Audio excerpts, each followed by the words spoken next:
This is Moe Murphy from ClarkeCountySports.com. We're here at Wildcat Stadium on the campus of Warren County High School in Front Royal, Virginia, for tonight's ClarkeCountySports.com Game of the Week. Tonight, your Eagles come in to Warren County with a record of 5-0. I'll make a correction on last week. I said this was a Bull Run District game. However, I was mistaken. Last year they were in the district. They've moved to the Northwestern District. That's Warren County. We'll start our district play next week. Warren County's been playing some good ball. They beat Strasburg last week. So look for a tough game tonight as the Eagles try to move to 6-0. We'll have all the highlights, interviews, and more on the ClarkeCountySports.com Game of the Week.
Moe Murphy from Clarke County Sports. We're here at the half.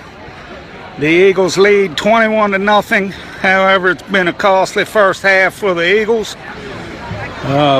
Two-way starter Lucas Rogers caught about a 50-yard pass on the first play of the game and twisted the ankle. He's been out the rest of the game. And their place kicker, Nick Bahamonde, just left the field on crutches. He got injured on a punt play that the snap got away from him. And I'm not sure what happened, but he's on crutches. Eagles have had to go for 2 on their touchdowns. 21-0 at the half. We'll be back with the second half. You're watching the ClarkeCountySports.com Game of the Week.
It's Moe Murphy. We're here with Peyton Rutherford after the Eagles pull out a 29-21 win over Warren County. It's probably the toughest game this year. Peyton, can you just talk a little bit about it? Yes, sir. It was a hard game, hard-fought game. We got a couple guys banged up in the first quarter, and hopefully they get healthy. Nick Baja Monday and Lucas Rogers. Hopefully they heal up before next week, because next week's going to be a big week. And what did you guys have to do to keep them out there at the end? I know they were coming back, but you held on. Yes, sir. We just kept fighting, really. Our team, we all stuck together, and we just kept fighting and pushing. And big game coming up next week with Central. I think they're undefeated. I'm not sure, but that's going to be a big one. Mm-hmm. What do you think about that one? I mean, it's going to be tough. It's really going to be tough. We're going to have to get everybody healthy this week and, be ready and prepare very well. Coaches do very well with that. All right, we heard that from Peyton Rutherford. He came through tonight for the Eagles again in a tough-fought battle. It's Moe Murphy from Clarke County Sports. Thanks a lot. We're here with Cole Lawson after the win. Cole, you got a lot of good carries tonight. Can you just talk a little bit about the game? Yeah, I think it was the opposite of like what we normally do. We've all season we've came out strong in the second half and a little weak in the first half, and we're banged up a lot. So I think that's contributing a lot. And obviously Lucas got hurt in like the first drive, so that banged us up a little bit. But we just got to get healthy and ready for next week for Central. And what was the talk out there when they came back? And they only needed one score to tie you guys, but you held on. But what were you guys talking about on defense? It was pretty much just nut up, step up. We, like I said, we had guys hurting off the field and on the field, players banged up, just sucking it up. But it was pretty much nut up and make a play and get a stop, or else we're going to 5-1. And a huge game coming up next week against Central for the Bull Run opener. How you feel about that one? You guys owe them one. Yeah, we owe them one from last season, but it's our homecoming week. Hopefully we get guys healed up and come into the game with a lot of enthusiasm and play hard and get ourselves a victory there, because that's a big win for us for sure. Okay, well, you heard that from Cole Lawson. He had some big runs tonight, scored a touchdown in the Eagles' 29-21 win. It's Moe Murphy from Clarke County Sports. Thanks a lot, Cole. We're here with Coach Chris Parker after the 29-21 win. Coach, quite a battle tonight. Oh, it was a battle. I told our guys this was a possible trap game, where if you didn't watch out, I mean, they're an improved team playing away, their field and all that stuff. I said we're going to have to be on all cylinders, a little banged up. I mean, that's no excuse. I said our guys, I knew they would play hard, but I knew that Warren County was not going to lay down for us. No, they came back last week against Strasburg. I definitely knew it was going to be a tough game. Did you make any adjustments at halftime, or? Yeah, we looked at how we attacked a few plays, and then offensively, we always try to attack what they give us. And I think that last drive, I was really proud of our offense, how we, were able to eat the clock and then, take care of business. But, we bent a little bit at times. But, our guys that had to go in there, we had a couple guys banged up. I mean, they did the job. I mean, wasn't a pretty win, but it's a win. So that's all, that's all I'm worried about. Yeah. We're 6-0. I'll take 6-0 than 5-1. Now, I guess the biggest thing I noticed was the kickoffs. Oh, yeah. We used to having them out of the end zone. Now, all of a sudden, they're coming up to the 30 and 40-yard line. I know it's too early to tell what the status on Nick is and Lucas, but huge game next week against Central. Huge game. You guys owe them from last year. What do you think about that one? Well, it's a huge game, homecoming game, first district game on our home field. I mean, they're going to be fired up. I think they're probably undefeated. I haven't heard how they did tonight, but probably. And, I mean, it's going to be a heck of a ball game, and our guys are going to have to heal up. We're going to have to correct mistakes that we made. We did a lot of great things. I mean, we had some big plays tonight, but we made some errors, too, on both sides of the ball. Okay, well, you heard that from Coach Chris Parker as they moved to 6-0 with a 29-21 win at Warren County. We'll be back at the Felt next week for homecoming. This is Moe Murphy from Clarke County Sports. Thanks, Mo. Thanks a lot, Coach. Thank you.